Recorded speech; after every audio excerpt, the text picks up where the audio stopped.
नमस्कार। आवा की 54वीं वर्षगांठ पर मैं आप सभी का हार्दिक अभिनंदन करती हूँ और आप सबको ढेर सारी शुभकामनाएं देती हूँ।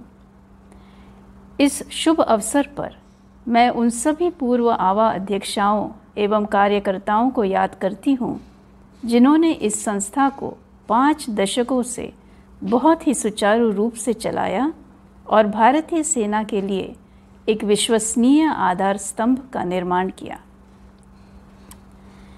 आवा अपने मोटो आशा, आस्था और विश्वास की ओर हमेशा प्रतिबद्ध रही है और आज भी है। कोविड-19 ने हमारी दुनिया ही बदल डाली है। इसने हमारी रोज़मर्रा की ज़िंदगी पर बहुत प्रभाव डाला है। हमें काम करने के नए नए तरीके ढूंढने, सीखने और अपनाने पर मजबूर किया है। यातायात, खरीदारी, मनोरंजन और स्वास्थ्य सेवा के अलावा इसका सबसे बड़ा प्रभाव बच्चों की पढ़ाई पर पड़ा है। मैं जानती हूँ कि आज हमारे प्रत्येक सैनिक परिवार कई समस्याओं का बहुत बहादुरी से सामना कर रहा है। आवा इन समस्याओं के प्रति जागरूक है और आवा कार्यकर्ता सभी मिलिट्री स्टेशंस में मदद का हाथ बढ़ा रहे हैं। जून के महीने में हम एक बहुत ही दुखद घटना से गुजरे हैं। गलवान में एनिमी एक्शन के दौरान हमने अपने बहादुर जवानों को खो दिया। इससे हम सभी को एक गहरा सदमा पहुंचा है। इन वीर जवानों की बहादुरी और त्याग पर हम सबको और पूरे देश को गर्व है। ईश्वर उनकी आत्मा को शांति और उनके परिजनों को शक्ति प्रदान करें। मैं आश्वासन देती हूँ कि आवा हमेशा उनके दुख दर्द में शामिल रहेगी। इस साल मुझे खेद है कि कोविड की पाबंदियों के चलते हम अपनी वीर बहनों को आवा दिवस के उपलक्ष्य में दिल्ली या अन्य कमांड स्टेशंस पे आमंत्रित नहीं कर पाए। लेकिन दिल से आवा आपके साथ है, आपकी समस्याओं के प्रति संवेदनशील है और उन्हें सुलझाने में कार्यरत है। बहनों, अगर हम ठान लें तो हम सैनिक पत्नियां क्या कुछ नहीं कर सकती। अगर आप गौर से अपने आसपास देखें तो आप पाएंगे कि हम में से कई प्रोफेशनल्स हैं। Doctors, engineers, IT, accounts, banking, law, teaching और जर्नलिज्म के क्षेत्र में कार्यरत हैं। कई हैं जो अपने कला गुणों का बखूबी इस्तेमाल करते हुए beauty, art, designing, music, dance, fitness, creative writing में अपनी पहचान बना रही हैं। कुछ ऐसी भी हैं जो अपना बिजनेस चला रही हैं। तो क्यों ना हम सब मिलकर एक ऐसे प्लेटफॉर्म पर जुड़ जाएं जहां से हम एक दूसरे का काम जान सकें, सराह सकें और एक दूसरे को प्रोत्साहित करते हुए मिलकर आगे बढ़ें।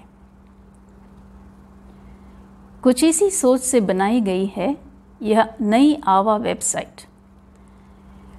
यह आवा वेबसाइट एक डायनामिक वेबसाइट है। यह आपके सुझावों को मद्देनज़र रखते हुए बनाई गई है। जैसे जैसे आपका रिस्पॉन्स मिलेगा वैसे हम इस साइट को और रेलेवेंट, इंटरेस्टिंग और यूज़र फ्रेंडली बनाते जाएंगे। आगे चलकर मैं इसे फेसबुक से जोड़ने का और इसे हिंदी में उपलब्ध कराने का भी प्रयास करूंगी।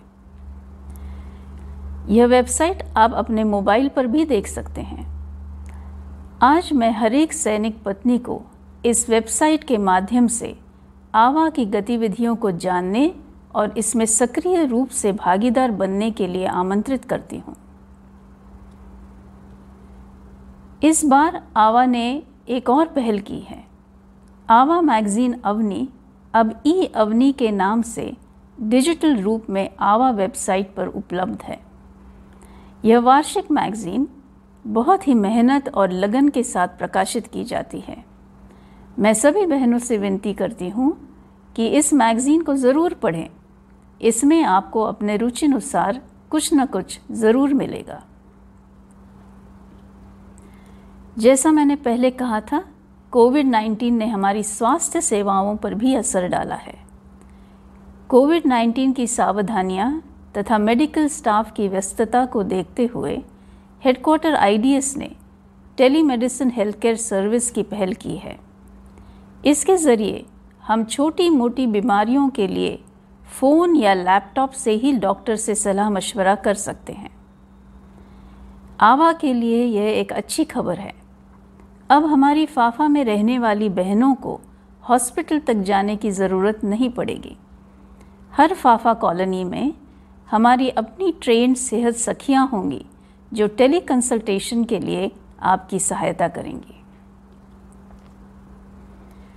हाल ही में हमारी सरकार ने नेशनल एजुकेशन पॉलिसी 2020 की घोषणा की है। इससे हमारे एजुकेशन सिस्टम में कई मूलभूत बदलाव आने की संभावना है।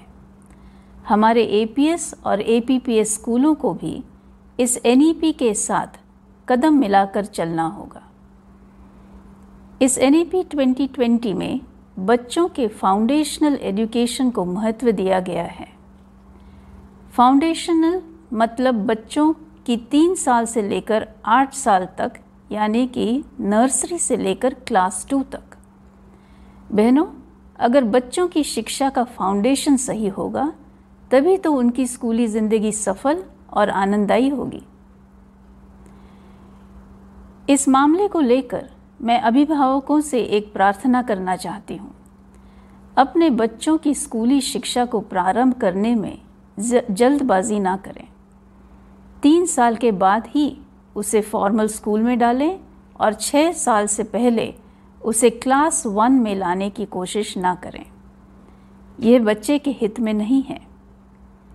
इसी के साथ मैं आर्मी वेलफेयर एजुकेशन सोसाइटी, सभी APS और APPS प्रिंसिपल्स और लोकल मिलिट्री अथॉरिटीज़ से प्रार्थना करती हूँ कि वे फाउंडेशनल एजुकेशन पर गहराई से विचार करें और उसे मजबूत बनाने में कोई कसर ना छोड़ें।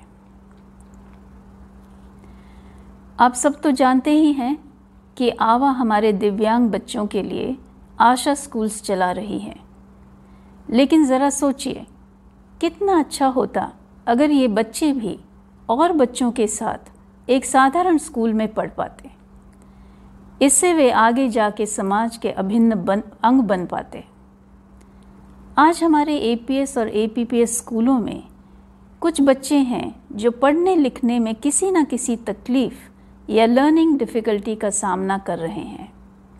ये बच्चे अपने को अलग थलग और उपेक्षित महसूस करते हैं। इन सब की मदद करके उनको सफलता की ओर ले जाने को ही इंक्लूसिव एजुकेशन कहते हैं। हमारी सरकार ने RPWD कानून बनाकर हर स्कूल का इंक्लूसिव होना अनिवार्य कर दिया है। मैं बहुत खुश हूँ कि हमारे AVIS ने ये बीड़ा उठाया है। 16 APS स्कूलों में यह प्रोजेक्ट शुरू हो चुका है। इसके लिए assessments, special educators, teacher training और शैक्षणिक सामग्री जुटाई जा रही है। आवा इंक्लूसिव एजुकेशन का समर्थन करती है और इसके लिए एक सेंसिटिव और सपोर्टिव वातावरण का निर्माण करने के लिए वचनबद्ध है। आज मैरिटल डिस्कॉर्ड हमारे बीच एक बढ़ती समस्या है। विवाह पूर्व जांच परख की कमी, दहेज की मांगे, बढ़ती आशा आकांक्षाएं, सब्र की कमी, विवाह बाह्य अनैतिक संबंध, माता पिताओं की बच्चों के मामले में ज़रूरत से ज़्यादा दखलंदाजी, यह सब इसके कारण है। आवा समय समय पर लेक्चर्स और मैरिटल काउंसलिंग का आयोजन करती आ रही है। इस क्लेश से पीड़ित सैनिक तथा सैनिक पत्नियों की तरफ मदद का हाथ बढ़ा रही हैं। लेकिन मैं यहाँ दर्ज करना चाहती हूँ कि इस तकलीफ़ का अंतिम फैसला आवा के हाथ में नहीं है। मैरिटल डिस्कॉर्ड के समाधान के लिए अंत में सिविल लॉ और सिविल कोर्ट का ही दरवाज़ा खटखटाना पड़ता है, यह हम सभी को ध्यान में रखना है। कई बार मैं देखती हूँ कि डॉक्यूमेंट्स के अभाव के कारण हम महिलाओं को बहुत सारी कठिनाइयों का सामना करना पड़ता है। हमारे दस्तावेज सही हैं कि नहीं, यह देखना यूनिट्स के साथ साथ हमारी भी जिम्मेदारी बनती है। Marriage and birth certificates, part 2 order, joint account, नामांकीकरण, डिपेंडेंट कार्ड, यह सब बहुत ज़रूरी है।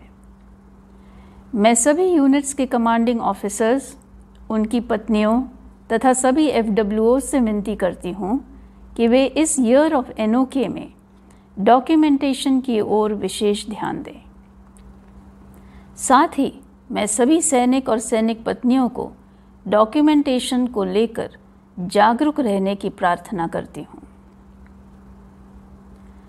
दोस्तों, आज की स्थिति में हम में से कोई महिला टेक्नोलॉजी के दायरे से बाहर नहीं है।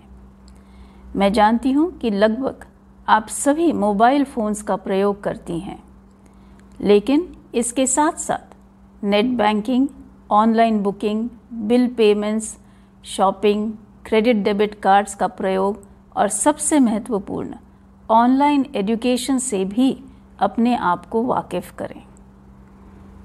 फिर चाहे ये सब हमें अपने बच्चों से ही क्यों ना सीखना पड़े। हमें टेक्नोलॉजी से घबराना नहीं है, बल्कि टेक्नोलॉजी को अपनाकर सशक्त बनना है। आज मैं इस साल के आवा अवॉर्डीज़ का तहे दिल से अभिनंदन करती हूँ, जिन्होंने पूरे सेवा भाव से अच्छा कार्य किया है। साथ ही उन बच्चों का भी अभिनंदन करती हूँ जिन्होंने अवार्ड्स प्राप्त किए हैं। इस मंच से मैं उन सब प्रिंसिपल्स और टीचर्स की भी सराहना करती हूँ जिन्होंने बहुत ही अल्प समय में नए नए तरीकों को आत्मसात किया, बच्चों से संपर्क बनाए रखा और अपने अध्यापन को खंडित नहीं होने दिया।